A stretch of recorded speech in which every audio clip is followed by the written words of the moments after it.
Hello everyone. अभी बात करेंगे कोस्टल कॉरपोरेशन लिमिटेड के बारे में। 45 रुपए के आसपास की करंट प्राइस है गाइस, एंड 304 करोड़ का ही सिर्फ मार्केट कैप है, तो एक माइक्रो कैप कंपनी है। स्टॉक की प्राइस से भी आपको पता चल रहा होगा कि पेनी स्टॉक टाइप का है। रिस्की रहेगा। फेस वैल्यू 2 की है। और पीयर कंपैरिजन में FMCG fast moving consumer goods industries में कंपनी का बिजनेस इन्वॉल्व है, जिसके अंदर एपेक्स फ्रोजन फूड जो है वो सेक्टर लीडर है।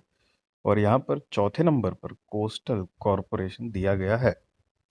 गाइस, स्पेशली आप यहाँ पर नीचे देख सकते हो सी फूड बेसिकली लिखा हुआ है।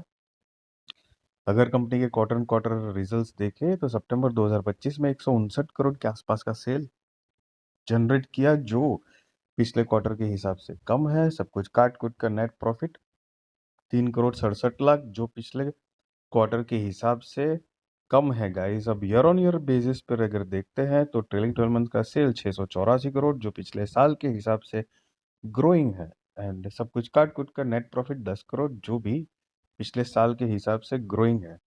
अब लॉन्ग स्टोरी अगर देखते हैं तो 2014 से, मतलब पिछले 10-11 सालों में कंपनी का जो 2014 में नेट प्रॉफिट जो था वो 11 करोड़ के आसपास था, जो अभी 10 करोड़ के आसपास है। और ओवरऑल अगर आप देखते हो तो देखो, कंपनी का प्रॉफिट कभी बढ़ता है कभी कम होता है और ऐसे फ्लक्चुएट है। सेल्स बढ़ रहा है बट ओवरऑल नेट प्रॉफिट इतना कुछ खास तो नहीं दिख रहा है। हाँ, एक अच्छी बात है कि कंपनी प्रॉफिटेबल ज़रूर है।